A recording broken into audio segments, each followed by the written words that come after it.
Hello everyone, welcome back to Angular Stories series. We learned so far a lot of interesting things about templates in Angular. This time we'll be learning about a way of querying the DOM elements. By the end of this video, you will learn about one of the most commonly used decorator in Angular, which is the ViewChild decorator. By the way, I've already talked about it briefly in the component's lifecycle story.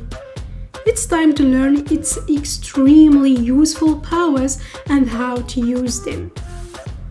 So, first, what is it?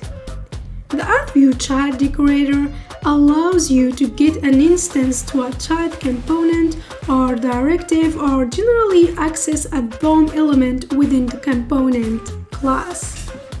Here I have a title in the template and I want to access its native HTML element in the components class. To do this, I use the ViewChild decorator plus the HTML element reference string token. We define references in template with hash at the beginning. To see the title HTML element I'm interested in, I logged its native element, and as you can see, it's an HTML hidden element, and I have access to all its properties. Okay, let's see a real use case. Here is a basic example. I have a list of items. I want to be able to select an item and display its details, and when I want, clear my selection. I know, it's visually ugly, but bear with it. We'll be focusing on learning the decorator and not making the front beautiful. Alright, to implement what we need here, I have item details component, which displays item data and which is used inside the item list component.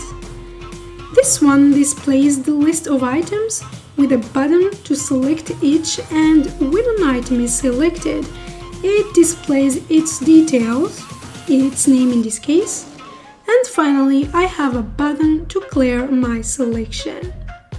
By the way, I used standalone components.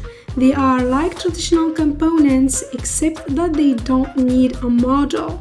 They are standalone. They are powerful enough to do the job on their own. You will find a link to this example in the video description. Okay, my item details component needs as input the selected item in order to display its details and clear the selected item when needed. Here, having this component's instance in the item list component is helpful. With the instance, I can pass the selected item, and I can also call the clear function to clear my selection. So here my items list is displayed. I get the instance of the item detail component. When I click on select item, I use the item details component instance to pass the selected item. And when I click on clear selection, I use the same instance to call the item details component clear function. Alright, if this is too quick to get it, I recommend stopping the video to digest the example first before going further. One more thing to know here is that our guide has some usage rules we need to respect in order for it to work correctly. By default, the resolved query is only available when the view is ready, so we can only access its value in the after view init hook. It's only visible inside the template of the component itself, and anything inside the template of a child component cannot be injected. The same goes for the parent component of the component who's querying. What can I do else with the ViewChild decorator? In the example, we selected a component, We can also select the DOM with element ref, select add directive with directive component, select a template with template ref, or a view container ref. Our guy is capable of a lot of things. And guess what? It's not all.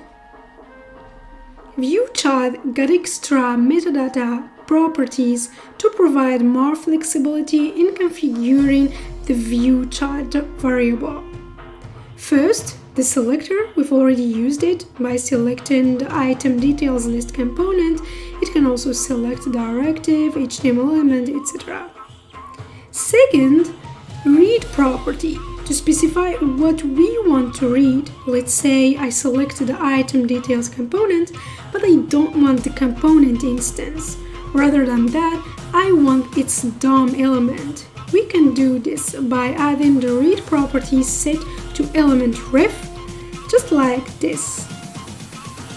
Third, specify at which point in the component lifecycle you want to resolve the query with this static property.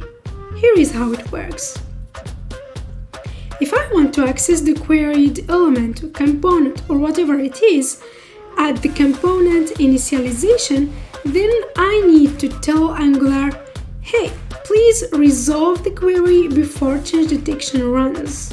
Hence, our ViewChild variable's value will be accessible in the onInit hook. This is especially useful when we want to do things in the onInit phase that are based on the ViewChild resolved value. Otherwise, the default mode, which is static property set to false, in this case, Angular queries dynamically and the query will be resolved after change detection runs. Hence, the variable value will be resolved after component view initialization and query value will be accessible in the after view init hook. The last thing but not least I want to share is that we can also be doing it the other way. I mean, using a reference to append elements to the DOM using Angular's renderer too, or even creating a component dynamically using view container ref, for example. To be honest, this is the most exciting part I love about it, and we'll see it in action when we are going to dynamic mode in an upcoming video. Sometimes a reference is sufficient in the template and no need to access it in the component class. For example, if I want to pass the value of an input to a function inside the template, then a reference to that input is fine to do this job. Okay, I promise this is the last thing. I just want to say congrats. You've learned about @ViewChild and @ViewChildren too. As ViewChildren queries a list instead of one element or one component or whatever it is, and it returns an instance of query list, which is a collection of ViewChild objects. In summary, ViewChild is used to get a single element, while ViewChildren is used to get multiple elements that match the selector. Our episode ends here. Thank you so much for being here, and see you in the next episode of the Angular Stories. Till then, keep learning and stay tuned. If you like the video, please subscribe to the Web Stories channel, hit like and enable notifications to get notified whenever an episode is out.